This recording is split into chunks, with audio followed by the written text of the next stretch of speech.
Since the initial release of the manga in 2018 and the release of the anime in 2020, Jujutsu Kaisen has without a doubt become a household name due to its incredible popularity and success. From its unrelenting breakneck pace to its ever-evolving power system and intricately written fight sequences, it's managed to captivate millions worldwide and garnered an extremely passionate fanbase. For a manga that came out so recently to have already outsold giants like Berserk and Tokyo Ghoul is extremely impressive and is an incredible feat to have accomplished within that kind of time frame. Not to mention that the story isn't even over yet, and with the release of more volumes in the inevitable complete anime adaptation of the series, the number of sales will only continue to increase at a rapid pace. I mean, it's an absolute powerhouse, and there's plenty of reasons as to why it's become such a major success. To name a few, outside of the ones I named previously, there's the battle-heavy yet well-structured story, its use of horror and darker themes, and its refreshing execution of common shonen tropes. Though, out of all the factors that play into JJK's success, one of the most important is without question, the characters. You see, when it comes to a lot of modern shonen, I feel that most of them lack an outstanding cast, and while there definitely are some really great ones, there's also some that are pretty average. A cast that consists of a few good characters but is primarily filled with forgettable ones is a major deterrent for me as a reader, and as someone who values characters a lot, it's something that just sucks to run into, especially if I enjoy the premise or the art style. However, when it comes to JJK, that's not the case, cause, in my opinion, the cast of JJK is one of the absolute best in modern shonen. From its great character designs, well-written character arcs, and the excellent sense of individuality for each member, it basically ticks all the boxes off for what makes a great set of characters, but most importantly, the cast is extremely likable. Sure, there might be a handful that aren't necessarily great, though when it comes to the majority, they're an extremely lovable bunch, and it's not as if any of the casts become uninteresting or forgettable as Gege gives a fair bit of attention to each. Whether it be protagonist, antagonist, or side character, so much of the cast get their own moments to shine. This allows for Gege to give a more in-depth look at each member of the cast, which in turn greatly factors into the overall appeal and quality of the characters themselves. It's genuinely an outstanding ensemble, and I honestly can't praise it enough. Though, out of all the characters within Jujutsu Kaisen, I think no one else stands out more than the honored one himself, Satoru Gojo. Now, Gojo is by all means one of the most popular characters in JJK, and I don't think that's surprising to many. Despite not even being the main protagonist, Gojo's popularity heavily outweighs a large majority of the cast, as he's placed in the top 3 in every popularity poll and has a comfortable 50,000 favorites on my anime list. As much as I like Itadori, Gojo is basically the poster boy for the series. I mean, that's just how popular he is. So, when looking at the scale of Gojo's popularity and being a massive fan of the character myself, I wanted to answer the question, what makes Gojo so appealing? Well, if I'm being honest, it's a pretty easy question to answer. Simply put, good-looking, charismatic, overpowered. Now, realistically, I could just end the video right here because that's not a bad answer. However, it's an extremely basic one and gives pretty much zero insight into Gojo's character. So instead of a surface-level type of answer, I want to go more in-depth and go over 3 detailed reasons as to what makes Gojo such an incredibly appealing character. Though, I need to preface that when I begin to go over why these attributes make Gojo so appealing, they're my own personal opinion. And because it's my own opinion, I'll be explaining in terms as to why he's so appealing to me. See, I'm not a psychologist and can't necessarily give definitive reasons as to why Gojo was appealing on such a large scale, and while my 3 reasons might apply to others' perception of the character, everyone's opinion is different, and they undoubtedly have more reasons besides the 3 I'll be covering. So again, when I explain why these factors play into his appeal, it'll be through my own perception and why he's appealing to me. Now, with that out of the way, let's start things off and begin with the simplest reason, his personality.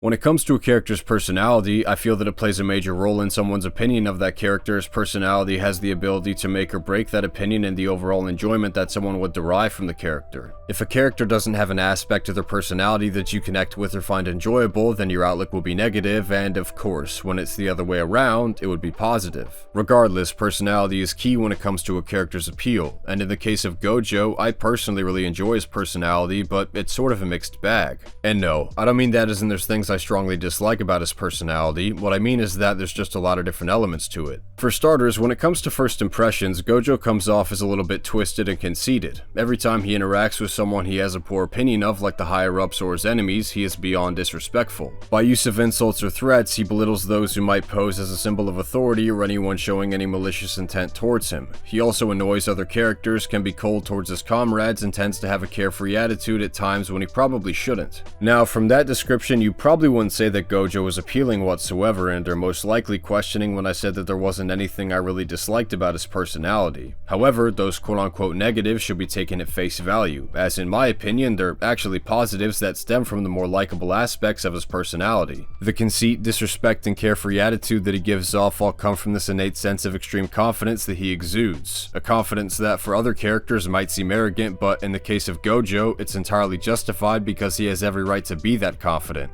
I mean, it's Gojo. He's the strongest sorcerer of his time. The guy's so powerful that he's quite literally untouchable and basically serves as the pillar in which humanity has to rely on, and he knows it. So when he's brash towards those he doesn't respect or seems to be carefree, it doesn't come off as irritating. Rather, because he's so confident, it comes off as extremely cool. A character who's a rebel that oozes charisma and paves his own road is a formula for a really cool personality, and Gojo is the result. Plus, he's also pretty funny. Those times when he might annoy other characters or come off as cold towards his comrades are used for comedic scenes within the story. Along with the charismatic side of Gojo's personality, he can also be very lighthearted and have a childish attitude, which results in moments of levity and adds another layer to his personality. And despite the carefree attitude that he might put on with the lighthearted side of his personality, he can also be incredibly serious and caring. While Gojo is the strongest and is viewed as this extremely powerful sorcerer, at the end of the day, he's human. And because he's human, he cares about the people around him and those that are dear to him. This can be seen with his relationship with his students, co-workers, Amanai, and of course his prior best friend. Now, some of his ways of showing he cares can be sort of roundabout, but that doesn't negate from the fact that he's a caring individual. Gojo, in my opinion, isn't a cold-hearted person at his core. Although while Gojo is compassionate, he also has a bit of a sadistic side to his personality. As seen during his second fight with Toji, his fight with Sukuna, and the Shibuya incident, Gojo enjoys violence. Whenever he begins to get serious in combat, you can immediately see his demeanor shift within him as it transitions from a more playful state to that of a violent, bloodthirsty animal. To see him relish in violence and emit this overwhelming sense of bloodlust as he viciously fights his enemies with a smile on his face is quite frankly pretty terrifying. Though, if I'm being honest, this is one of my favorite aspects of Gojo's personality because it shows that he's flawed. As many good components a character has to their personality, if they don't have a bit of edge to them, then I usually find the character to be less intriguing. Gojo's taste for violence adds to the overall appeal of his personality by showing that despite his standing in the Jujutsu world, he's far from perfect, which in turn reinforces the fact that Gojo is, like I said before, human, and by reinforcing that fact, it also makes Gojo more relatable since it's impossible for anyone to be perfect. This, alongside the various other points I made like his charisma, cool factor, compassion, lightheartedness, and confidence all merge together to create this incredibly enjoyable yet flawed personality. A personality that I find to be really interesting and one that plays a major factor in why I find Gojo to be such an appealing character. But now that I've covered his personality, let's jump into reason number 2, that being the strongest. Now, first things first, I just want to specify that while I've titled this section The Strongest, I'm not implying that one of the main reasons I find Gojo's character so appealing is because he's OP, but I suppose that does factor into it. As I previously mentioned, he's the strongest Jujutsu sorcerer alive, so much so that the balance of the entire Jujutsu world shifted when he was merely born. Gojo's armory of the 6 eyes and by extension his mastery of the limitless technique alongside his high level of intellect and immeasurable amount of curse energy is extremely overpowered and shows how fitting the title of the strongest is. I mean, the guy's leagues above everyone else in his era, which in my opinion plays into his cool factor that I spoke about since being that strong is just inherently cool. However, like I said before, his strength isn't one of the main reasons as to why I find him to be such an appealing character. Rather, the aspect of being the strongest that I find incredibly appealing isn't the strength that it takes to earn that title, it's actually the ramifications of it. And while Gojo may love the feeling of being the strongest as it gives him a sense of importance and fuels his cocky attitude, I feel that the ramifications of it are far more impactful on his character. You see, from the second Gojo first entered the world, he was given an incredible burden to bear. Even if the gift of the 6 eyes that he was bestowed granted him immense power, it also came with the weight of the world placed directly on his shoulders. And with that weight came an overwhelming sense of responsibility, the pressure to meet everyone's expectations, and being viewed as an object of strength rather than an actual person. Though, while young Gojo definitely rejected the notion of responsibility in Jujutsu, after the events of Hidden Inventory when he slowly became the strongest, he understood that it was something he needed to accept. Having to learn to understand the weight and responsibilities of his power while being objectified for it undoubtedly shaped Gojo into the character that he is today. Not to mention the psychological influence that comes with being the strongest. I mean, the immense pressure of having that title definitely plays a role in Gojo's overall psyche, but more specifically, I think it has a major effect on his mindset. For instance, due to the tremendous difference in strength between himself and everyone else in the Jujutsu world, for some particular reason, Gojo's mind warped itself to the point where he became incapable of truly connecting with anyone else. This massive gap in power made Gojo feel as if he couldn't relate to anyone, since in his mind, no one could possibly understand what it's like to bear the weight of his burden, which in turn results in one of the most significant ramifications of being the strongest, his solitude. See, Gojo is alone. And even though he has people around him and those he cares for like his students, he's incapable of forming a genuine personal connection with them due to his warped mindset.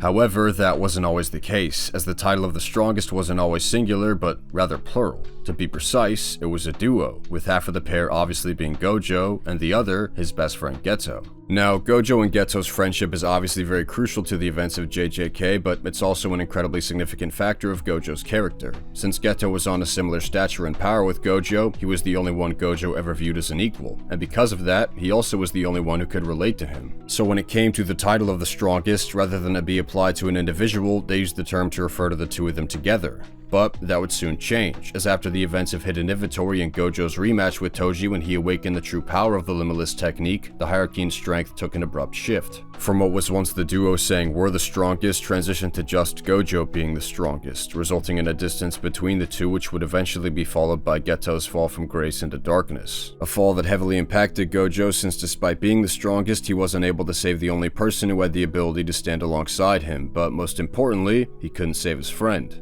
This would only rekindle the feeling of loneliness he experienced prior to meeting Geto, which would now be amplified by the newfound isolation of being the strongest and the loss of someone he could finally relate to. Though, while that loss may have brought feelings of solitude and the pain that coincides with them, it also played a major role in fueling his dream. Now, while Gojo's dream is definitely a product of what happened to Geto as he doesn't want anyone else to follow in Geto's footsteps, I feel that there's a more selfish reason on Gojo's behalf as to why his dream was initially created, but before I go into that, I should probably explain his dream. Essentially, Gojo's dream is to completely reset the Jujutsu world. In his eyes, the current state of it is rotten, ran by higher-ups who show no empathy and are cowards. And while Gojo could just kill them, it would ultimately serve no purpose as they'd just be replaced, causing the cycle of the system to simply reset itself rather than it being torn down. So instead of cold-blooded murder, he turned to education, where he'd be able to teach and influence a new generation of sorcerers with new ideals instead of those of the past. And by doing so, he can foster a strong and intelligent group to work alongside him and bring about a new era and shape the future of the Jujutsu world, which is an extremely ambitious dream. But if one man could pull it off, it would without a doubt be Gojo. Now, like I mentioned previously, one of the reasons his dream was initially thought up was to prevent anyone turning out like Geto, and obviously, the reason on paper is to reset the Jujutsu world for the betterment of society and the new generation, which is definitely a major reason as it's something he truly believes in and strives for. But the main reason behind Gojo's dream that I want to elaborate on, and the one that factors into his appeal, is his goal to cure his own loneliness. See, by gathering and raising strong allies, he'll without a doubt bring about a change to the current order, but at the same time, he'll be raising people strong enough that could possibly relate to him. Though, while no one will ever truly understand the weight of his burden of being the strongest due to his lineage in the Six Eyes, if this new generation is powerful enough, they'll have a better understanding of the burden that comes with being strong, which in turn would make it possible for Gojo to potentially form a connection. And for someone who's been suffering in their own sense of isolation for so long, having people who could even sort of understand what comes with tremendous strength would be more than enough for him to finally feel as if he's not alone anymore. So why does all this factor into why I find Gojo to be such an appealing character? Well, it's a few different things. For one, it shows that Gojo is vulnerable, which adds an entire new layer to his character and makes him all the more interesting. Despite all the problems that his strength might be able to fix, it doesn't have the ability to mend his own, and is the cause for a lot of them. Gojo might be known as the honored one and the strongest, but at the end of the day, he's got struggles like you and me. Struggles that everyone can sympathize with, and for someone who basically has the powers of a god in the universe they live in, it really grounds Gojo's character. Obviously, I'm not saying Gojo's precise struggles are something everyone can connect with as his are brought upon by a fictional source of power, but the core of those struggles very much are as they're inherently human, which in turn makes Gojo incredibly relatable. Loneliness, the desire to connect with others, and a metaphorical sense of baggage or weight are all very relatable things, and to see a character deal with these things on such a personal level when you've been through those same struggles makes it feel as if you're kindred spirits and creates a natural sense of appeal. And while Gojo deals with his struggles on a daily basis just like you and me, one of his most appealing factors is his response to them. Instead of running away or ignoring them, Gojo presses onward and faces them directly by taking action. He chooses to fight back, not wanting to let the ramifications of his strength push him deeper into the chilling depths of his own isolation. Gojo's ability to fight through his struggles while continuing to work towards achieving his dream is an incredibly admirable characteristic and makes me want to root for the guy all that much more, thus factoring into his appeal. From the layers it adds to his character, the relatability of his struggles, and his admirable ability to press onward, these attributes that originate from the ramifications of being the strongest are easily some of my favorite aspects of his character and are without a doubt one of the main reasons as to why I find it to be so appealing. And yeah, that wraps up reason number 2. But now with that covered, let's jump into the last section of this video with the third and final reason, his complexity. The complexity of Gojo is something I wanted to say for last, as it almost serves as a sort of metaphorical umbrella that encapsulates the first 2 reasons and Gojo's character as a whole. Now that's not to say that the first 2 reasons exist solely because of his complexity, since that just wouldn't be true as they're their own things. However, they do play a part in it, and that's mainly due to the fact that the term complexity in regard to a well-written character is just really broad. See, when someone refers to a character's complexity, what they're talking about is the character's layers that are brought upon by development and growth. Layers are essentially elements that add to a character's overall structure, from stuff like their motivation and mannerisms to their outlook and mindset. But at the end of the day, what it means in simplest terms is that the character is complex, and for a character to be considered complex, they need to have an abundance of these layers that contain depth and provide substantial insight to the character as a whole. So when I say that my first 2 reasons play a part in its complexity, it's because they can be considered components of it and be slotted into those layers as it covers a lot of ground, hence the metaphorical umbrella. But essentially, what I'm really trying to say is that Gojo is an extremely complex character. I would argue the most complex in the entire cast of JJK, and as someone who heavily values a character's complexity, this undoubtedly is a large factor as to why I find Gojo to be so appealing. I mean, I wouldn't have made it one of the main 3 reasons and section an entire part of the video on it if that weren't the case, so yeah. I love the fact that Gojo is really complex. See, in my opinion, the more complex the character, the better. A character with rich, intricate layers that provides depth and substance is far more appealing to me than, say, a character with few layers or one that's rather one-dimensional. It also allows for the character to feel incredibly engaging and interesting, resulting in a stronger connection you feel towards the character and boosting that sense of overall investment and likability. I really do think that complexity is pretty vital when it comes to a character's appeal, and Gojo is a great example of that. Now, am I saying that Gojo is the most complex character in anime and manga? No, but there's so much more to him than meets the eye. At first glance, he might just come off as yet another boring, overpowered character. However, that couldn't be farther from the truth, as the guy's got layers upon layers upon layers to his character. Honestly, I can make an entire video specifically dedicated to his complexity. He's one of those characters that with the more time you process them, the more you realize how intricate they truly are. I mean, there's so much that can be discussed when it comes to Gojo's complexity. You could talk about the dualities of his overall nature, the progression of his ideals, his unhinged yet composed mental state during combat, or even the reasoning behind the cheerful face he occasionally puts on in front of his students. And that's just scraping the tip of the iceberg. I could go on and rattle off different factors of his complexity, but that seems like it would be a bit overboard, so instead I'll briefly go over a couple that I find to be some of the most noteworthy. Firstly, Gojo has this steadfast desire to protect the youth and, in his words, the best years of their life. This is pretty evident from his interference with Yuji and Yuta's executions, his guidance as a teacher in the dream he set out to accomplish. Hell, he even respected the wishes of the man who brought upon the absolute worst experience in his life and looked after the guy's kid. So, where does all this stem from? Well, when it comes to my interpretation, there's a couple different reasons. The obvious one being Amanai, having seen what her life was like bound to something she didn't desire, only to then be murdered and have her life taken away from her, scarred Gojo to his core. So, by protecting the youth, he can try and make it so no one else will ever have to endure the suffering Amanai went through. And the other reason being that Gojo never really got to enjoy his own youth to the fullest. From acquiring the responsibilities and burden of being the strongest at such a young age to the loss of his best friend and the deaths of Amanai and Kuroi, Gojo came face to face with the harsh realities of this world far too soon. The quote-unquote best years of their lives was something he didn't get to fully experience, as his own were violently ripped away from him and torn to absolute shreds. Gojo's protection of the youth allows him to look out for them so that they might be able to enjoy their adolescence to the absolute fullest like he never could.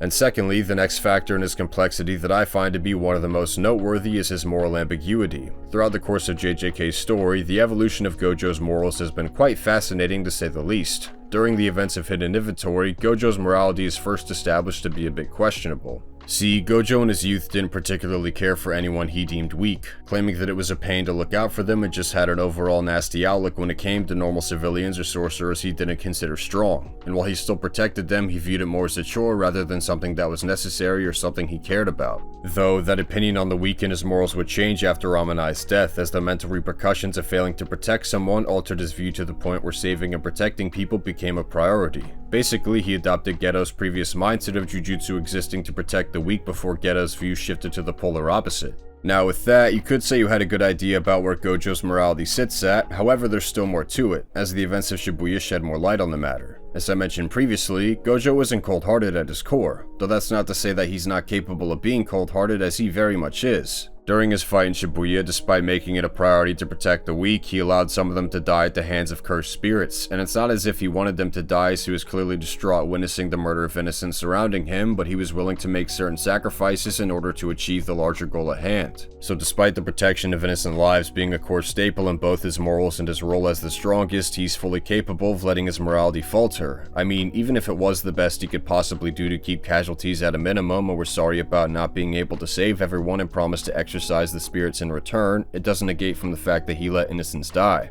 While he may be fighting for humanity's sake, Gojo isn't exactly a hero. He's a man with a good heart but is willing to muddy his moral compass when he deems it necessary. The contradicting nature of the willingness to sacrifice innocents yet wanting to save them is an incredibly intriguing trait of Gojo's morality, resulting in an ambiguous and thought-provoking set of morals. Now, just to clarify again, those are only two factors of Gojo's complexity, and I only went over them briefly as well. There's so much more you could say about either of those layers, and so much more to say about his complexity in general as that rabbit hole goes deeper and deeper and deeper. Gojo is an incredibly layered character, and with those layers comes an insane amount of depth and a whole new insight to the most powerful sorcerer in the modern era. And as I mentioned before, I just love complex characters. It makes them so much more compelling and interesting, and Gojo's complexity is one that's exceptionally intricate and is easily one of the main reasons as to why I find him to be such an appealing character. The appeal of any character within any piece of media is always going to be a tricky subject to tackle, since there isn't an exact right answer. Obviously there's stuff that most people can agree on, but for the most part it really narrows down to your own perception. Even when it comes to a popular franchise like JJK and a character like Gojo where there's a billion different opinions, at the end of the day, it really comes down to what makes them appealing to you. And to me, Gojo is appealing because of his personality, the ramifications of being the strongest, and his complexity. Now, of course, I have a ton of other different reasons as to why I find Gojo to be appealing, and I'm sure there'll eventually be more as that appeal keeps on growing the more I analyze Gojo's character, but I feel that the ones I covered throughout this video serve as major factors in that appeal. Hopefully, over the course of this analysis, I might have been able to offer some new insight and potentially answer the question as to what makes Gojo such an incredibly appealing character. But yeah, that's it for this one. Thank you for watching, I really appreciate it, and I hope you have a good one. Peace.